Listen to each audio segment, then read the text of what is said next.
গল্পে মহাকালের আজকের নিবেদন বিখ্যাত সাহিত্যিক হেমেন্দ্র কুমার রায়ের লেখা ডাকবাংলো। গল্প পাঠে আমি দীপ্ত কর্মকার। পশ্চিমের ছোট শহর, বিশুদ্ধ জলবায়ুর জন্য বিখ্যাত। কিছুদিন এখানেই ডেরা পেতেছি। শহরের চারিপাশে নদী, পাহাড়, প্রান্তর ও অরণ্য প্রভৃতি কিছুরই অভাব নেই। একদিকে শহরের সুখ সুবিধা আর একদিকে প্রাকৃতিক সৌন্দর্য, কাজেই জায়গাটি হয়ে উঠেছিল লোভনীয়। পশ্চিম দিকে প্রান্তর, তার ওপর দিয়ে মাইলখানি গেলেই পাওয়া যায় দূর বিস্তারী অরণ্য। এর ওর মুখে শোনা গেল বনের ভেতরে মাইল দুই অগ্রসর হলেই একটি বড় জলাশয়ের ধারে গিয়ে পড়া যায়। সেখানে নাকি জলক্রীড়া করতে আসে বালিহাঁস ও আরও কোনো কোনো জাতের রসনারোচক পাখি। বালিহাঁসের মাংসে ভেন্ডালু বানালে বড়ই সুস্বাদু হয়। একে শীতকাল, তাই বুনে আছে গাছের ছায়া, সুতরাং রোদের তাপে বিশেষ কষ্ট হবে না বুঝে একদিন দুপুরবেলাতেই পাখি মারার বন্দুক নিয়ে বেরিয়ে পড়লুম। এখানকার বাসিন্দাদের মাইল সম্বন্ধে ধারণা হচ্ছে বিদেশিদের পক্ষে বিপজ্জনক। জলাশয়ের দূরত্ব শুনেছিলাম মাত্র 2 মাইল, কিন্তু অন্তত 6 মাইল পথ পার হয়ে তবেই জলাশয়ের নাগাল পাওয়া গেল। কেবল জলাশয় নয়, প্রথম দৃষ্টিতেই এক ঝাঁস বুনো হাঁসও দেখতে পেল এবং তাক করে বন্দুকও ছুড়ল। কিন্তু তারা অনায়াসেই ছররা বৃষ্টিকে এড়িয়ে আকাশে বন্দুকের সীমানার বাইরে গিয়ে চক্র দিয়ে উঠতে লাগল। আমি বোকার মতো ফ্যাল ফ্যাল করে তাকিয়ে রইল। হাঁসের একটা পালকও সংগ্রহ করতে পারলুম না। আমি নাছোড়বান্দা শিকারী, রাত্রে ভেন্ডালু খাওয়ার জন্য বদ্ধপরিকর। সুতরাং বহুক্ষণ ধরে চলল বুনো হাঁসের পেছনে ছুটোছুটি, কিন্তু কিচ্ছু হলো না। আজ ঘুম থেকে উঠে অজান্তে নিশ্চয়ই কারুর অপয়া মুখ দেখে ফেলেছি। শেষ পর্যন্ত একটা হাঁসও আমার ভেন্ডালুর উপকরণে পরিণত হতে রাজি হল না। বৈকাল, সূর্য হেলেছে পশ্চিমে। অরণ্যে বেলা শেষের অন্ধকার নামে তাড়াতাড়ি। এইবার বাড়িমুখ না হলে বিপদের সম্ভাবনা। চটপট পা চালিয়ে দিল, কিন্তু আধ ঘন্টা ঘোরাঘুরির পরেই আবিষ্কার করল একটি প্রাণোজ্জ্বল করা প্রাঞ্জল সত্য। আমি পথ হারিয়েছি। অচেনা গভীর বনে সন্ধ্যার মুখে পথ হারানো যে কি রকম ভয়ানক ব্যাপার, ভুক্তভোগী ছাড়া আর কেউ তা বুঝতে পারবে না। অন্ধকার হওয়ার আগে এক জায়গায় একজোড়া ভালুকের দেখা পেয়ে আসন্ন বিপদের গুরুত্বটা আরো ভালো করে হৃদয় ক্ষম করতে পারল। ভাল্লুকের ওপরওয়ালা হতে পারে বলে এমন বদমেজাজি জানোয়ারও যে আছে, সে বিষয়েও সন্দেহ নেই। আমার সম্বল তো একটা পাখি মারা বন্দুক মাত্র। ব্যস্ত হয়ে বহুক্ষণ ধরে দিকে দিকে ছুটোছুটি করবার পর অবশেষে মনে পড়ল, আমি এসেছি যখন পূর্ব দিক থেকে, তখন পূর্ব দিক ছাড়া আর কোনো দিকেই আমার যাওয়া উচিত নয়। পূর্ব দিকে মাইলখানেক পদচালনা করবার পরে শহরে সন্ধান পেলুম না বটে, কিন্তু একটি রাস্তায় গিয়ে দাঁড়ালুম। সেখানে ধুলোর উপরে গাড়ির চাকার দাগ দেখে বোঝা গেল এই পথে যখন যানবাহনের চলাচল আছে তখন লোকালয় পাওয়া যেতে পারে অতি কাছেই। আরো খানিক এগুবার পরে পথের ধারে চোখে পড়ল একখানা ছোট একতলা বাড়ি। বাড়ির গড়ন দেখেই বুঝতে দেরি লাগলো না যে সেখানা হচ্ছে ডাকবাংলো। বন্য নির্জনতার মধ্যে অন্তত মাথা গোজবার একটা আস্তানা পেয়ে আশ্বস্তির নিঃশ্বাস ফেলে বাঁচল। পশ্চিমের আকাশে রক্তগঙ্গা বইয়ে সূর্য তখন পাটে বসেছে। পাখিরা ঝাঁকে ঝাঁকে বাসামুখ হয়েছে। এরই মধ্যে দূরে দেখা যাচ্ছে কুয়াশার পাতলা পর্দা। বনের নিচের দিকটা ক্রমেই ছায়ায় অস্পষ্ট হয়ে উঠেছে। কোথাও জনমানবের সাড়া নেই বটে, কিন্তু সন্ধ্যার অন্ধকার জমজমাট হবার আগেই ডাকবাংলোর কাছে এসে নিজেকে ভাগ্যবান বলে মনে হলো। তখন অবসন্ন পা আর চলতে চাইছিল না।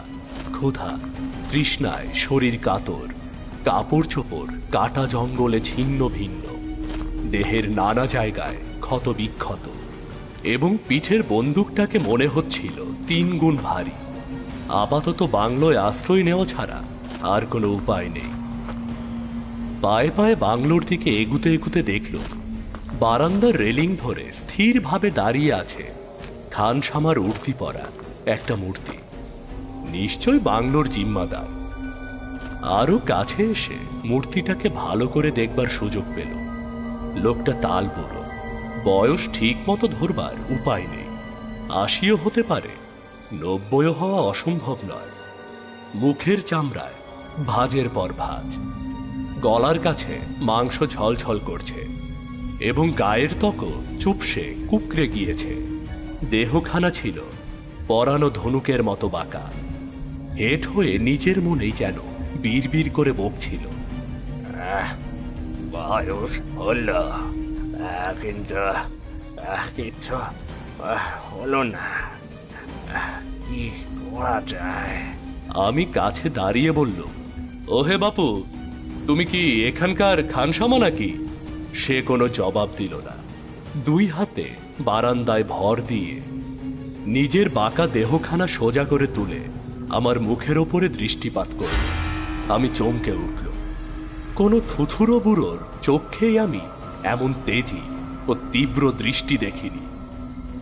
আমি বলল, আজ আমি এই বাংলোতেই থাকবো, তুমি কি সব ব্যবস্থা করে দিতে পারবে? তবুও সে জবাব দিল না। তার হাতে এক গাছা লাঠি ছিল। সেই লাঠিটা মাটির ওপরে সশব্দে ঠকঠকিয়ে সে ঠুক ঠুক করে বাংলোর ভেতরে চলে গেল। আমিও তার পিছু পিছু।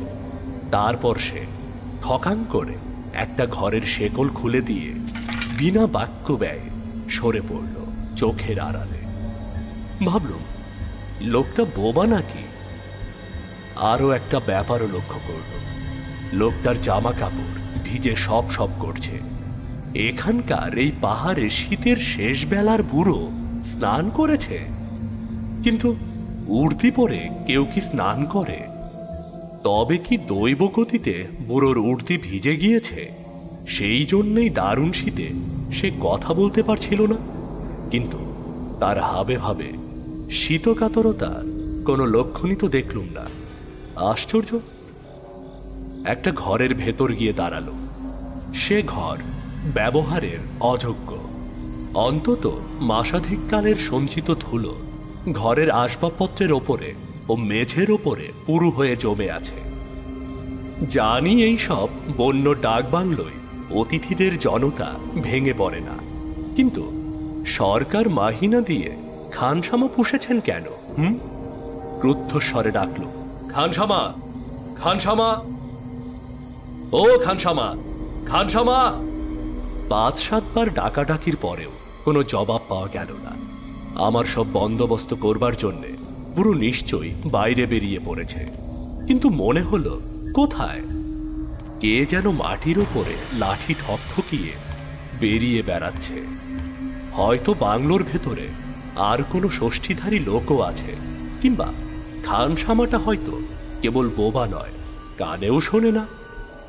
নাচার ভাবে পশ্চিম দিকের জানালাটা খুলে দিল।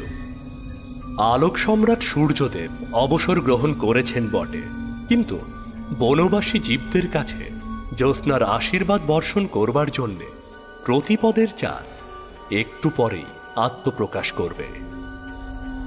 দিনের পাখিরা বাসায় ফিরে গিয়েছে। ছায়ামলিন আকাশের গায়ে একে একে দেখা দিতে শুরু করেছে পেঁচা ও বাদুড়। খানিক তফাতে আবছায়ার ভেতর দিয়ে জঙ্গলের আরো ঘন অন্ধকারের মধ্যে গা ঢাকা দিল বোধহয় একদল হায়না। বনস্পতিদের আর্তনাদের মতো মর্মর ধ্বনি ছাড়া কোথাও আর কোনো শব্দ নেই। এ যেন অমানুষের দেশ। বাংলোর হাতার ভেতরেই রয়েছে একটা ইদারা। জলাভাবে গলা তখন শুকিয়ে কাঠ হয়েছিল। ইদারা দেখেই তৃষ্ণা যেন দ্বিগুণ হয়ে উঠল।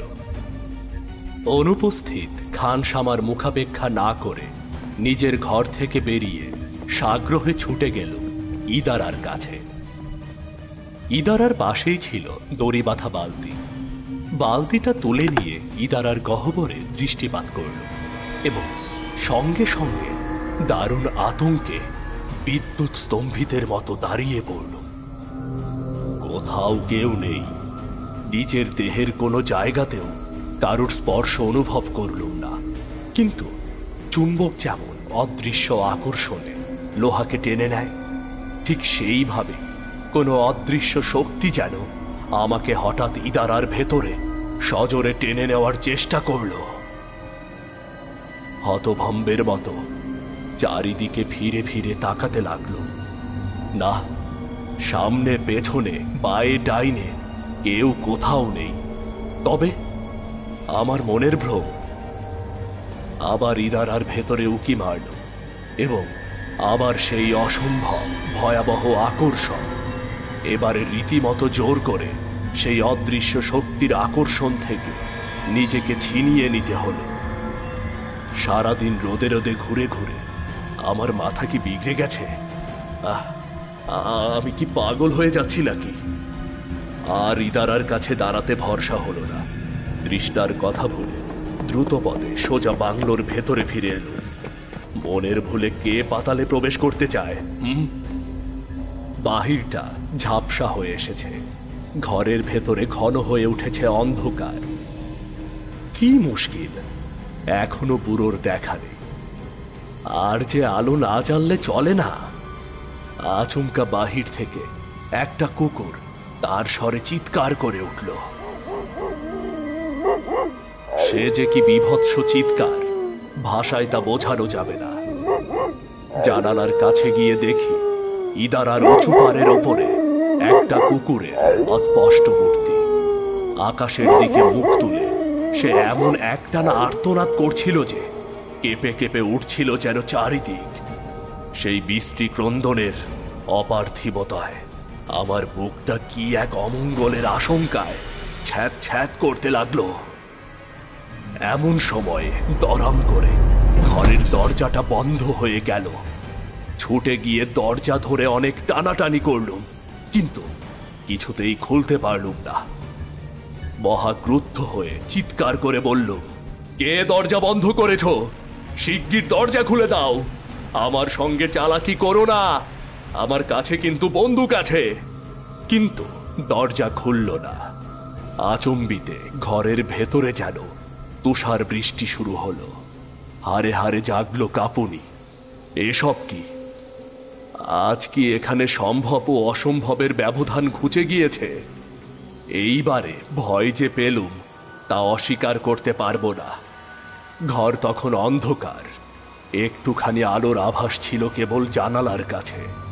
শিউরোতে শিউরোতে পায়ে পায়ে জানালার দিকে এগিয়ে গেল। বাইরে কুকুরটা তখন পরিত্রাহী চিৎকার করছে। সহসা ঘরের এক কোণ থেকে ক্ষণক্ষণে গলায় কে যেন খিলখিল করে হেসে উঠল।